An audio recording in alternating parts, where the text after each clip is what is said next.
One evening, the police got a call from a woman crying, saying her daughter was kidnapped and she needed to bring $100,000 to get her back.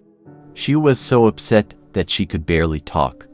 Suddenly, she said she couldn't take it anymore, and the police heard a gunshot over the phone. The police rushed to her house but found no one there. There was no sign of the mother, no blood, and no evidence of a gunshot. It was as if she had vanished. A little while later, the daughter came home from school. She hadn't been kidnapped at all. Unfortunately, the mother is still missing, and no one knows what happened that night. It's one of the strangest and scariest cases the police have ever faced. A bunch of friends threw a big party by the lake. The water looked so inviting under the moonlight that they decided to take a dip. But then, one of the friends started saying the water felt super hot, like it was burning him. His friends didn't get it, they thought it was weird since they didn't feel a thing. Still, the friend wanted to join the fun, he jumped right in. At first, his pals thought he was a champ for holding his breath so long. But as time passed, they got worried, something was wrong. They all dove into the water, searching for Alex, but he was nowhere to be found. Panic set in, and they called for help. The police came and searched, but Alex was gone without a trace. Days passed, then weeks, but Alex never turned up. His friends were left with questions and sadness, wondering what happened to their buddy under the dark waters of the lake. I realized I had lost my phone during a night out with friends. I called it twice. On the second try, someone picked up. I heard nothing but heavy breathing before the line went dead. Hours later, back at my apartment, I walked into the bathroom and froze. There it was, my phone sitting on the counter. The thing is, I live alone. So, who answered my call? In the hospital I work, we shut down room 9 in our ICU because nearly every patient placed there since Eleanor passed away has reported seeing a woman dressed in a long, white gown by their bedside. This spectral figure never makes eye contact. Instead, she gazes out the window positioned to the left of the patient, just above their head. This window overlooks the hospital's old graveyard where previous staff members who have died were buried. Eleanor was a nurse who died in a car crash near the hospital back in the 1960s. She was on her 20s, and all the patients describe her as a young woman. Regardless, room 9 has become our storage room now, a place where no one ventures alone unless absolutely necessary. A big ship called the Mary Celeste was found floating all alone in the ocean on December 4, 1872. The weird thing was, nobody was on the ship, but it looked just fine and wasn't damaged at all. It had plenty of food and everything needed for a long trip. The last note in the ship's diary didn't say anything was wrong. The ship had left New York City to go to Italy, carrying a load of alcohol. When people found the ship, everything like clothes and supplies were still there, but the crew had suddenly vanished. The lifeboat was missing, but no one knows why the crew left or where they went. People have guessed maybe there was a pirate attack, a sudden ocean storm, or even strange sea creatures might have scared them away. But even after all these years, no one really knows what happened to the people on the Mary Celeste. On a small island in Scotland, there was a lighthouse where 3 men, James, Thomas, and Donald, worked. One day in 1900, their light went out, and a ship noticed something was wrong. When people went to check, they found the lighthouse empty with meals left uneaten and no sign of the men. Outside, some things were broken, and the last notes in their logbook mentioned fear of a storm, though the weather reports showed it was calm. It's thought a giant wave might have swept them away, but nobody knows for sure what happened. The disappearance of the lighthouse keepers remains a creepy, unsolved mystery. In 1963, in a small town in Maine, teenagers dared each other to visit the old, creepy Holloway farm on Halloween night. The farm, long abandoned except for old Mrs. Holloway, was rumored to be haunted. Tommy, the bravest, ventured inside alone. As he explored, he heard whispers and footsteps. In an upstairs room, he saw a ghostly old woman with a twisted, angry face. Terrified, he ran out, but the next day, Tommy was gone, leaving only a note saying he needed to leave. He was never seen again. Locals believe Mrs. Holloway's ghost still haunts the farm, searching for her lost family. The Hoia forest in Romania is known as one of the most haunted forests in the world, and lots of people visit it, hoping to see something mysterious or learn what causes all the strange happenings. One day, a shepherd entered the forest with 200 sheep and never came out. No one ever found any sign of him or his sheep. After he disappeared, a search team went into the forest to find him, but they could not find any clues, just more mysteries.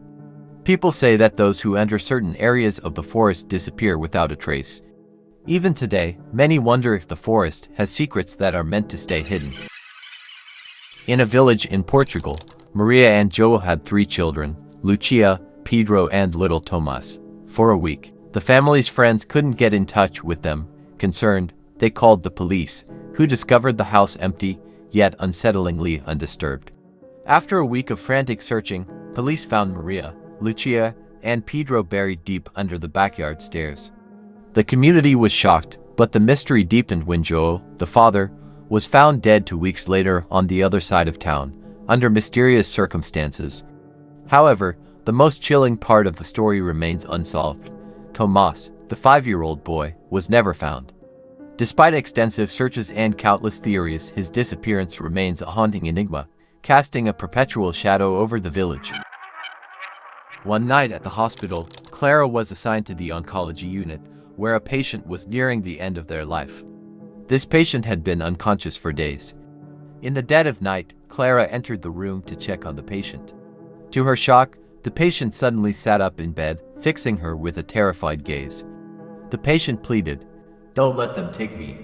Bewildered, my friend asked who she meant. The patient whispered about a dark figure looming overhead. 1 minute after, the patient passed away. One cold night, my dog Max refused to come inside our house. He sat in the middle of our backyard, staring at the wall. I tried calling him, but he just growled and barked, his eyes never leaving that spot on the wall. I couldn't see anything there. No shadow, no movement. It was just a regular wall. But Max was acting like something scary was there, something only he could see. His barking was loud and deep, and it echoed in the quiet night. I stayed with him for hours, feeling more and more scared because I didn't know what was wrong. Max seemed so sure something was out there. Even now, I still wonder what he saw that night. Whatever it was, it kept my brave dog from coming inside to safety. Late one night, the police received a call about loud noises from an abandoned house, suspected to be from drug dealers. Arriving swiftly, they entered quietly, following the increasing noise to the kitchen.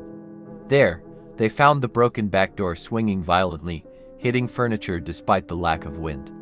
As they stood in shock, a stack of plates crashed to the floor without any apparent cause. Terrified, the officers fled. The next day, everything was calm, the door was still, and the house was silent. Neighbors reported never hearing the noises again. The mysterious events of that night remain unexplained, leaving the house shrouded in eerie uncertainty. One sunny afternoon, my phone buzzed with an anonymous message saying, "Check your attic." My heart raced as I climbed the creaky stairs. The attic was cold and silent, but something felt off. Dusty boxes and old furniture lay undisturbed. Then I saw it, a small, vintage tape recorder on an old chair. I pressed play, and a voice, eerily similar to mine, began narrating events from my life in chilling detail. Every secret, every hidden thought was spoken aloud. The voice ended with, "I know you're here."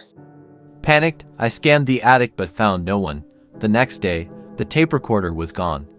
No one believed my story. To this day, the memory haunts me. I never found out who sent the message or recorded the tape, and I never felt alone again in my own home. In Tennessee, there's a famous ghost story about the Bell Witch. It all started in the early 1800s with the Bell family. The father, John Bell, and his family started hearing strange noises in their house, like knocks and whispers that no one could explain. Then, things got scarier. Objects in the house began moving by themselves, and the children complained of something invisible pulling their hair and scratching them at night.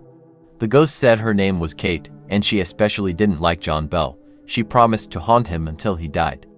And eventually, he did get sick and passed away, and some people believe the witch poisoned him. Even today, people say the Bell Witch still haunts the area, and visitors sometimes hear whispers or feel something tugging at them when they visit the old Bell farm.